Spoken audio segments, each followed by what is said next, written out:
चंदा चोरी मामले में अब संजय राउत का बयान भी सामने आ गया है। संजय राउत ने कहा है कि चंपत राय को सबसे पहले अरेस्ट किया जाना चाहिए, अनिल मिश्रा और गोपाल राय को भी गिरफ्तार करना चाहिए। तो ऐसे में चंपत राय का नाम भी सामने आया और उसके बाद से अब संजय राउत इस पे कह रहे हैं कि इन सबकी गिरफ्तारी होनी चाहिए और सबसे पहले चंपत राय को गिरफ्तार किया जाना चाहिए।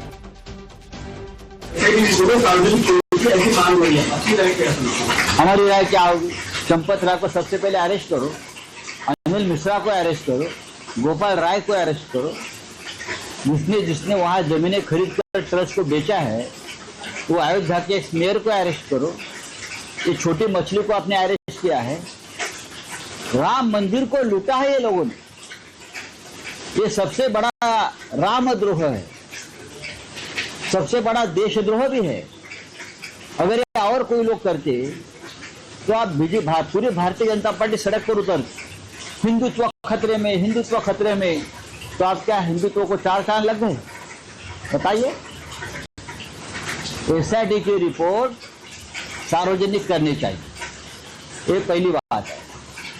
और मैं ये भी कहूंगा राम मंदिर ट्रस्ट का जो भ्रष्टाचार हुआ है उसके लिए जो जांच कमेटी होगी वो सभी पार्टी का एक एक मेंबर उसमें होना चाहिए। और इस बीच लगातार अपडेट हम आपको बता रहे हैं मंदिर में चोरी से जुड़े हुए पूरे मामले को लेकर, जिसमें बयानबाजी लगातार की जा रही है। क्यूआर कोड वाले बक्से को लेकर भी अब सवाल खड़े किए जा रहे हैं कि आखिरकार जो क्यूआर कोड लगाया गया है उस बक्से के पैसे कहां जा रहे थे। वहीं एसआईटी को लेकर तो ये भी कहा जा रहा है कि जो जांच की डेट थी लास्ट वो 30 जून थी, अब उसको 15 दिन आगे बढ़ा दिया गया, जो सूत्र बता रहे हैं।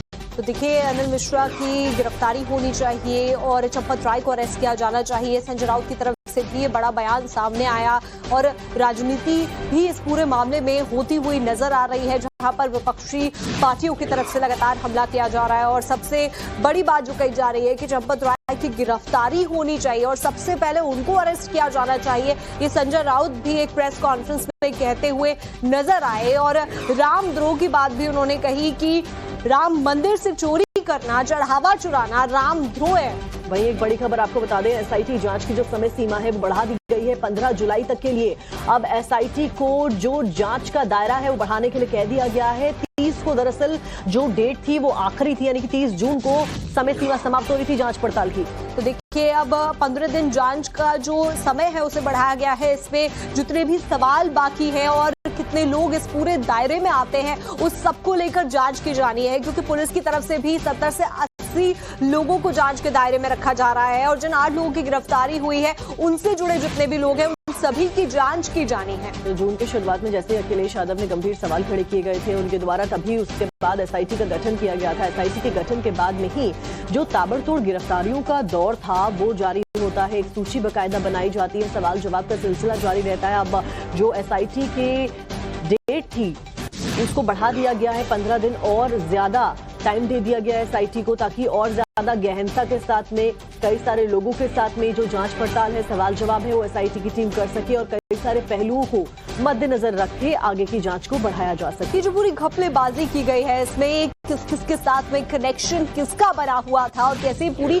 साठगांठ चल रही थी, इसको लेकर अब पूरी जांच आगे की जानी है।